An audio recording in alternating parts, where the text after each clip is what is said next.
E, e aí, pessoal? Tudo bem? Tudo tranquilo? Espero que vocês estejam bem, que tenham podido ler poesia, é, escrever poesia, se vocês escrevem. Estamos aqui, esse daqui é o Pub, para quem não conhece, o Pub, Poesia Universal Brasileira, onde a gente conversa um pouquinho sobre poesia, tá? Não é um curso, não se trata de curso, de aula, nada disso. É só um espaço mesmo, né, que eu criei e tal, para que eu pudesse dialogar com os poetas brasileiros contemporâneos que escrevem e, e assim poder ampliar, né, como eu sempre digo, ampliar a minha possibilidade de leitura, né, poder aprender, né, outras maneiras de ler poemas, de perceber como os poemas são criados, construídos, porque eu acho que dessa maneira, né, através dessa leitura, dessa ampliação da minha possibilidade de entender, né, outros modos de criação, outros modos de ver o mundo, não? E transmitir esse mundo, essa realidade para a poesia, para os poemas, eu vou estar ampliando também minha possibilidade como ser humano em si, né? E da maneira que eu comporto, né? Fora dos livros. Quando eu estou lendo o mundo, quando eu estou lendo as outras pessoas e interagindo com elas, né? Isso vai me possibilitar a capacidade, ou ao menos a possibilidade, não? A potência, por assim dizer, não? de, de talvez ter um relacionamento melhor, né, com outras formas de pensar que geralmente não são aquelas que eu costumo pensar, que eu costumo ter. Então, sempre pode ser um choque, né, quando você encontra essa informação nova, né, que você não está acostumado a, a pensar sobre ela ou, ou questionar o mundo da maneira que ela questiona, ou ver o mundo da maneira que ela questiona. Então, eu acho que a leitura pode nos trazer isso, não? E a poesia, para mim, mais do que nenhum outro tipo de leitura, pelo, pelo processo que ela é criada, né, em relação à linguagem, à forma, e como ela pode, né, tá jogando com vários tipos de sinais, né, que a gente fala, vários tipos de, de imagens, né?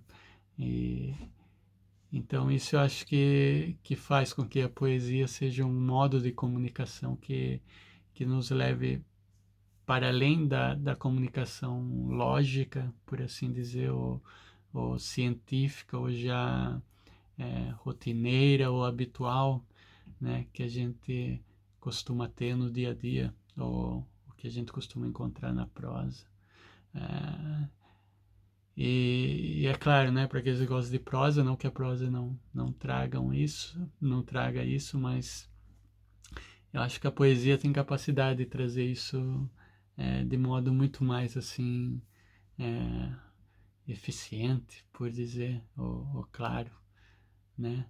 Ao menos em termos gerais, né? Em termos gerais. Mas é claro que tem prosas, né? Ou livros de prosa que são muito melhores do que do que livros de poemas nesse aspecto. Então é isso, tá? E hoje eu tenho aqui um livro de umas amigas e um amigo que acho que vivem na Alemanha. E então me mandaram esse livro, que é um livrinho, né, curto, na verdade. Um livrinho pequeno, literalmente, né? Mas bem interessante. Acho que são 5 vozes que eles se reuniram aqui. Deixa eu ver. Um, dois, três, quatro, cinco. Sim, são 5 vozes, 4 mulheres e um homem. E eles fizeram esse livrinho onde eles apresentam os seus textos. Cada um acho que escreve um texto curto de prosa e 2 poemas. Eu acho que o último escreveu um poema longo. E,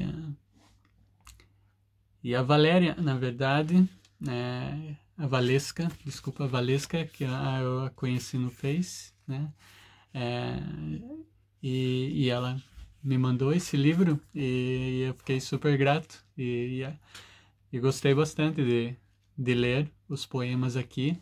Devo confessar que eu somente li os poemas, não cheguei a ler os textos curtos, as prosas, que eu tô tendo super dificuldade de ler prosa, é, não por causa de nenhuma prosa, por causa de quem está escrevendo, nada disso, é por causa de mim mesmo, é, que eu me coloquei, que eu iria concentrar-me em poesia, em poemas, e a parte de poemas eu leio, né, teorias, né, sejam científicas ou, ou filosóficas, ou sobre consciência, ou biologia, né, tudo que não seja assim relacionado com literatura em si, né, ou com a ficção.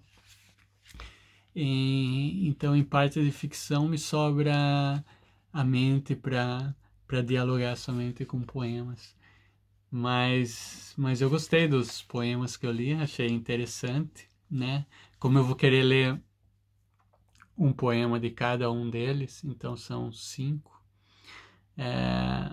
vai sobrar menos tempo para a gente conversar também sobre os poemas em si, mas eu espero poder falar um pouquinho, ao menos de cada um deles, tá? E desde já, parabéns, né? Parabenizo as poetas, os escritores que participaram desse projeto e principalmente a Valesca, não, por me enviar o livro e me dar a oportunidade de conhecer essas poetas e ela mesma como poeta. Tá, mas sem demora então, deixa eu ler o primeiro poema que eu escolhi aqui. Então a primeira poeta aqui é a Luzia Costa Becker. Eu escolhi o seu poema, ela tem 2 poemas aqui. Eu escolhi o seu poema Sonhos. Tá? O nome do livrinho, na verdade, eu não disse, é Guerrilha Literária Espontânea na Sala de Espera. Então aí a gente já vê, né, esse diálogo entre algo mais assim burguês, por assim dizer, ou descontraído, né, que seria uma sala de estar, não? E essa ideia de sala de estar é bem interessante, não? É uma ideia que eu gosto, na verdade. Eu gosto dessa ideia de estar, né? Estar no mundo sem precisar todo o tempo estar fazendo algo, né? Mas somente sendo, né? Algo. Então é uma ideia é, curiosa, interessante. É, apesar que também tem toda essa conotação burguesa, como a gente estava falando. E a primeira parte, então, é a questão de guerrilha, né? Guerrilha literária, espontânea. O espontâneo aí é de chocar um pouco, né? De fazer a gente refletir, né? Ele estaria basicamente entre, né, na sala de estar e o guerrilha literária. Porque guerrilha literária, eu não vejo nada espontâneo numa guerrilha literária. Mas o estar pode ser algo espontâneo. Mas em todo caso, essa palavra espontânea aí, ela põe uma pulga atrás da orelha, para dizer de certa maneira. Mas interessante o título. Mas vamos ler aqui então os sonhos da Luzia Costa Becker. Faz tempo que ando desaprendendo coisas, encontrando sentidos soltos na folha molhada da manhã. Um dia desses reencontrei a trilha de um sonho caído na travessia. Eu quis chorar, segurei, depois chorei. Chorei mesmo e foi bom. À noite sonhei que eu era um livro. Mas não era um livro qualquer. Era um livro escrito, Grande Sertão Veredas, com um ninho preso e um passarinho solto nele. O passarinho estava pronto para voar, mas o bico continuava aberto, esperando a sabedoria do voo. Fiquei com raiva dele porque se eu fosse passarinho, já teria voado, buscado experiência.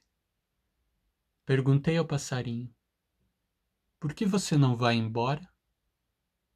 Então vi nos olhos dele o rosto de Deus, e quando fui tocar a sua face, uma criança correu atrás da folha de juriti. O meu sertão virou vereda.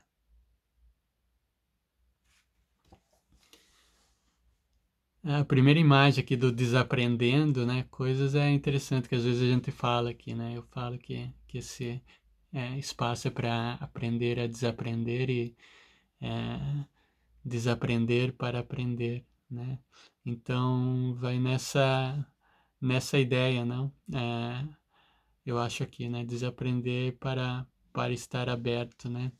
Então tem essa realidade que ela parece, né, percorrer aqui nessa travessia que se diz, é, e depois do choro, né? O choro também que pode ser uma espécie de se reconhecer, né? Humano, falho, ou o que seja, né? Ou fraco. É, e daí há um crescimento, né? E daí durante a noite, então, a poeta tem um sonho, né? Ou, ou a personagem, né? Desse poema, né? O sujeito do poema. Tem esse sonho curioso, né? E é um sonho onde, né, então o ser humano tem isso, né? Do fazer, né? Ligando com o título, né? Da sala de estar. Pode vir na cabeça essas coisas, né? Enquanto o animal espera, né? Espera, né? O seu momento, né? Sem refletir se aquele é o momento certo ou não, o ser humano sempre tem outros questionamentos, né? Outros problemas além do biológico, por assim dizer, né? Então tem esse confronto também que a gente às vezes conversa aqui, né? Sempre quando traz a natureza para dentro do poema, pode ter certeza que a gente pode encontrar na nossa leitura, se quiser, essa relação entre o biológico e o cultural, né? Que é realmente algo que a gente vive, né, tendo que dialogar com ele, né? Aprender a viver com esse lado nosso animal e biológico, né? E muita gente, por não aceitar esse lado, e não conhecer esse lado, não buscar conhecer a si mesmo no final, né? Vive em situação totalmente de estresse, não, ou de realmente de não saber, né, que qual caminho está percorrendo, né, na vida. E, e o poema aqui acho que trata um pouco de tudo isso, né? Trata de muito mais também, a gente poderia ficar falando só desse poema, mas vamos andar um pouquinho que geralmente a gente tenta fazer vídeos de meia hora, né? E como tem 5 poemas que a gente vai ter que conversar um pouquinho dessa vez, vai ficar meio corrido. E então vamos para a próxima, que é a Carla Bessa. Carla Bessa, na verdade, ela escreve com o nome de Amália Bessa. E eu escolhi esse poema que chama-se Svalbard, eu acho que é o nome do lugar, eu não sei se pronuncia assim, Svalbard. É, mas deixa eu ler o poema e depois a gente conversa um pouquinho. Deito-me no chão da sala e saio andando. Vários cidades e países, próximos e distantes, norteando. Em Berlim, danço em transe tecno e faço sexo com estranhos. Em Londres, sou agredida verbalmente por um muçulmano no Speaker's Corner. Faço uma careta para ele e fujo. Em Estocolmo, não assalto um banco. Em Oslo, fome, frio e eu só. Me penso com Karusmak.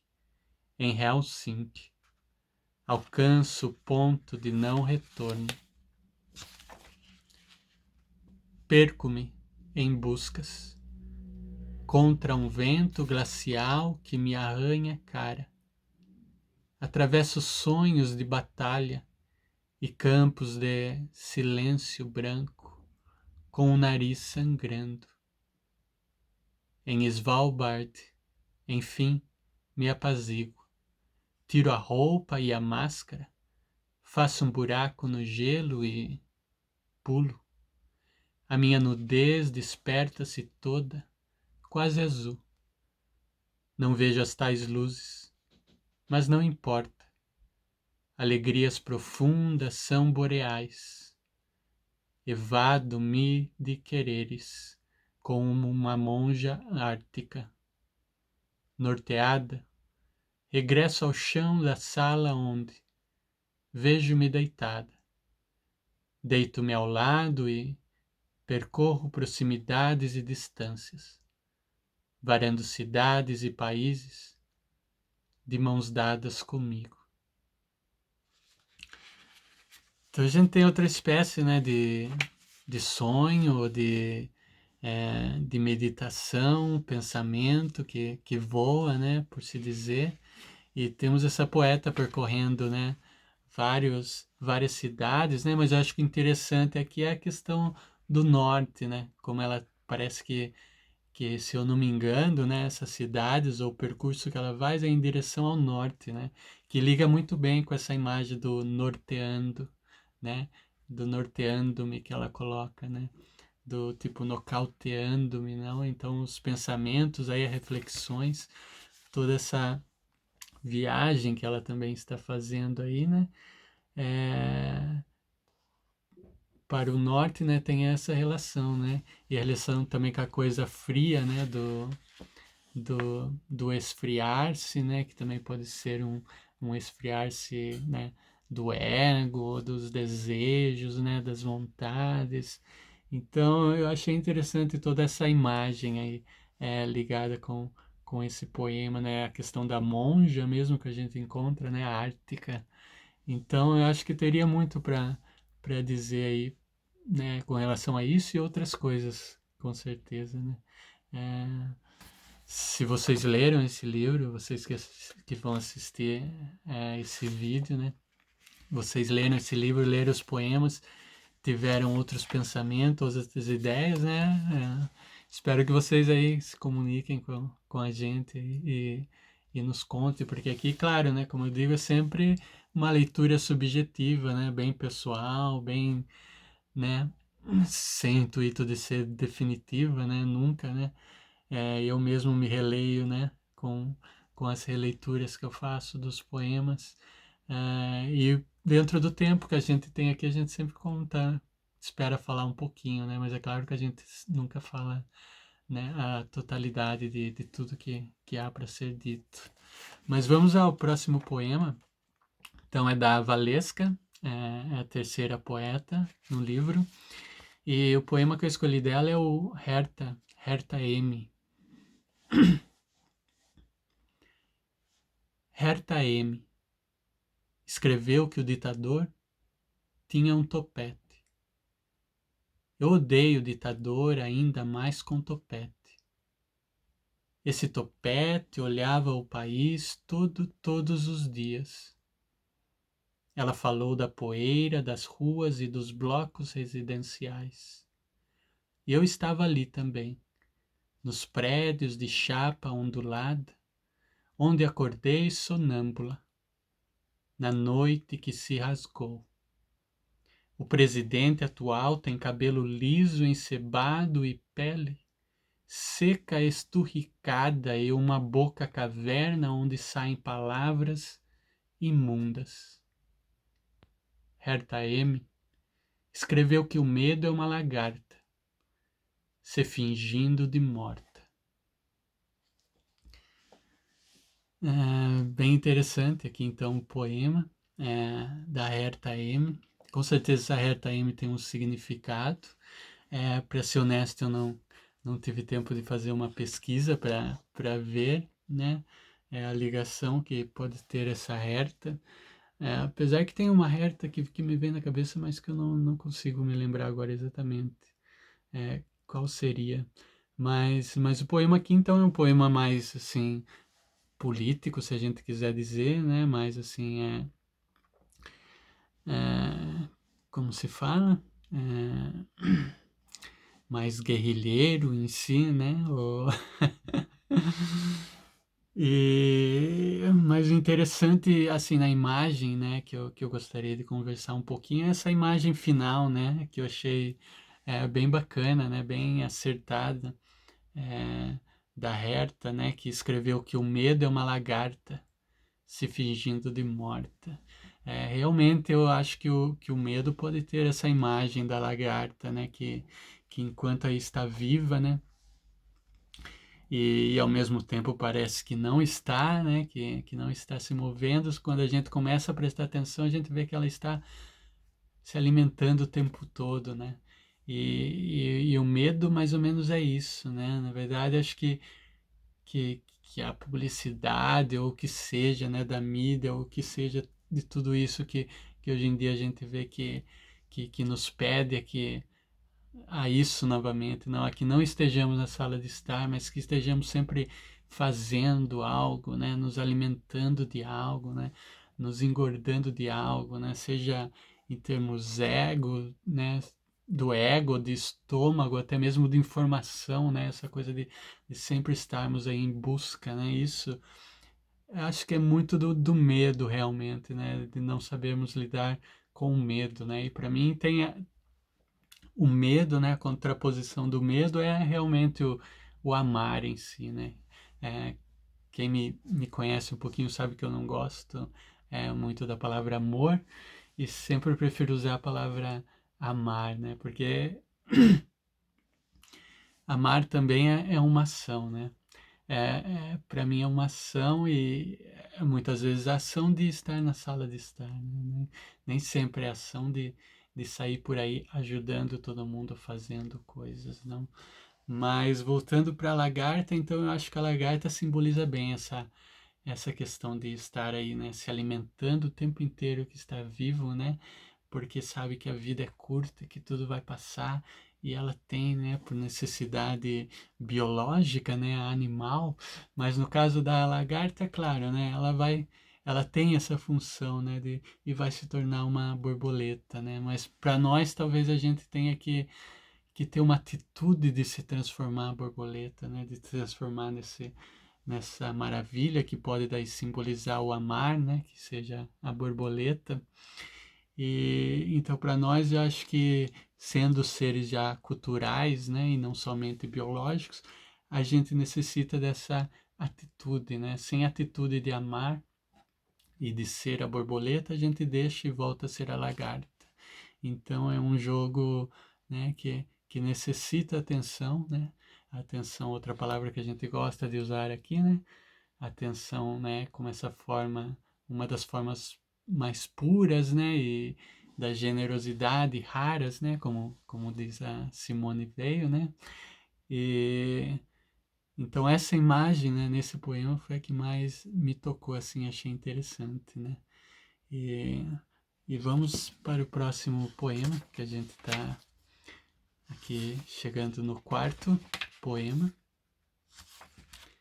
É um poema longo, na verdade, mas eu acho que a gente vai ter tempo para ler, porque o último poema é longo também. É, mas os poemas que eu escolhi são as abelhas, né? O poema chama-se São as Abelhas. E interessante esse poema, na verdade, a gente não conversou um pouco, né? Como são vários poemas, mas a pontuação nesse poema, né? Que ele é feito de palavras, né? Ou no máximo uma frase com três palavras, né? E um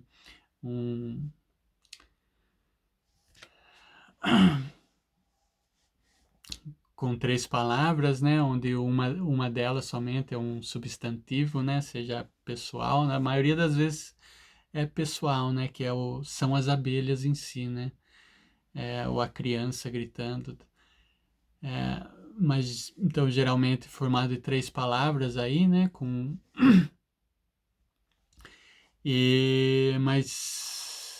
Mas na maioria são somente uma palavra, né? Um conceito aí, né? Tipo abelhas, ponto final. Inseto, ponto final. Morrendo, ponto final. Acabando, ponto final. Contamina, ponto final. Né? Daí você chega a criança gritando, ponto final. Me sufocando no grito, ponto final. Então tem essa, né? Deixa eu ver se dá para me mostrar para vocês aqui um pouco. Então isso eu achei interessante nesse poema e dá essa sensação, na verdade, né? Essa sensação que o poema quer passar de um mundo sendo destruído, de já não ter jeito de voltar atrás né? E se a gente não tomar cuidado, não tem mesmo. Então tá lidando com essa questão, né? Da natureza, né? Do planeta, né? E de como a gente está lidando com eles. Através dessa imagem da abelha, né? Que é um dos insetos, né? Importantes, o que liga com a lagarta também, né, que é outro inseto, então a gente vai reconhecendo essas similaridades, né, dentro do livro aqui, né, e entre os poemas, mesmo sendo de poetas diferentes, né, mas eu acho que isso é o que chama atenção nesse poema em si, né. Então eu vou ler o poema, né, para vocês, e depois a gente já vai pro último poema, tá? São as abelhas. São as abelhas, centelhas, pentelhas, abelhas, inseto, morrendo, acabando, inseticida, contamina, extermina, por aí, contaminando as crianças. A criança gritando, gritando, sufocando, me sufocando no grito, grito. O plástico, muito plástico por aí, envenenado, por aí, envenenando, veneno. Somos nós, bebendo a água, envenenada pelo plástico. Por aí, bebendo por aí, muito barulho, muito bagulho, muita informação, muita falta de noção. E a criança gritando, gritando sem razão, grito, apito, tudo misturado, fundindo, fudendo, poluindo, toma um gole, corpo mole, como borracha, borracha, cachaça, não racha, mas plástico, sim, e tem muito por aí, sem fim, contaminando tudo, superfície, fundo, tudo fundo, do poço, moço, aí, cara, é isso, vamos virar brinquedo, caralho, que medo, do plástico ou do grito, que grita na minha cabeça, como apito, apito, pi. Muito interessante, né? E teria muito para conversar sobre esse poema, mas infelizmente o nosso tempo não dá. E eu queria ler o último poema, que é do Clécio Moura de Souza. Então, o Clécio é a voz masculina, né? Até onde eu sei. É, e entre as 4 vozes, né, femininas. E, e o curioso é que a voz masculina é a voz que vai ter aí o amor, né, o poema de amor. Era para ser um poema de amor. E nesse poema ele lida com a questão, na verdade, né, ele usando, né, essa ideia, né, do todo, tipo, né, toda metade é um todo e todo é uma metade, né? Então, pegando essa ideia, né, filosófica ou até mesmo física, né, da física, né? Então ele cria, né, essas imagens, né, nesse poema, né, que para falar aí uma visão sobre um amor, né, o relacionamento em si, né, entre as pessoas. E, e E é mais ou menos isso, na verdade, né? Não adianta a gente começar a falar muito aqui que não vai dar tempo de ler o poema e eu gostaria de ler o poema. Mas eu espero que vocês comprem o livro. É, eu vou deixar aqui, na verdade, eu vou ver com a Valesca, né? Vocês podem contatá-la, né? Vou deixar aqui os dados dela, do Face, né? Também da editora, talvez pela editora, né? Se vocês tiverem interesse. E é isso aí, espero que vocês tenham curtido, né? Eu vou acabar aqui com a leitura desse poema, que também é longo, mas eu gostaria de ler um poema de cada um deles. E espero que vocês tenham curtido, tá? Um abraço, até a próxima e vivam uma existência fantástica. E obrigado, Valesca, pelo livrinho, tá? E pelos poetas. Um abraço. Fiquem aí com o poema do Clécio, tá? Era para ser um poema de amor. Dizem que o amor pune com carícias. Talvez seja essa uma de suas verdades. Do contrário, o amor é foto de dois rasgada pela metade. Mas que metade? O amor nos rasga com acalentos, com a ilusão romântica da metade. Mas ao contrário, o amor é promessa singular de felicidade. Serei o todo ou fui metade? O amor que nos ensinaram a buscar deveria ser todo. Um todo acrescentado ao meu todo e não metade. Do contrário, o amor resume o nosso todo pela metade. Se me considero metade, como posso ser todo? O amor traz a realização completa e a metade. É o fim do ser todo, ser metade. Deixa feridas inteiras. Sem contrário, transforma o meu todo em uma metade. Compele o todo a uma felicidade infinita e metade. O amor queima, rasga, fere, tortura e mutila. É ferida exposta que não pode curar, mas ao contrário, é chama de felicidade que transborda em toda metade. Dizem que o amor nos machuca, tão suave que parece carícia. Dizem que o amor nos machuca, tão suave que parece carícia. É a imagem de dois em um todo, mas ao contrário, é o fim do ser todo, ser metade. É ferida exposta que não pode curar. O amor queima, rasga, fere, tortura e mutila. Transforma o meu todo em uma metade. Do contrário, compele o todo a uma felicidade infinita e a metade. O amor traz a realização completa e a metade. Se me considero metade, como posso ser todo? O amor resume o nosso todo pela metade. Sem contrário, um todo acrescentado ao meu todo e não metade. O amor que nos ensinaram a buscar deveria ser todo. Serei o todo ou fui metade? O amor é promessa singular de felicidade. Mas ao contrário, com a ilusão romântica da metade, o amor nos rasga com acalentos. É o fim do ser todo, ser metade. Minha outra metade? Onde perdi minha outra metade? O amor é foto de dois rasgada pela metade.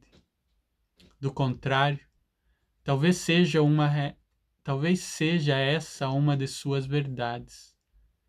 Dizem que o amor pune com carícias. Dizem. É isso aí.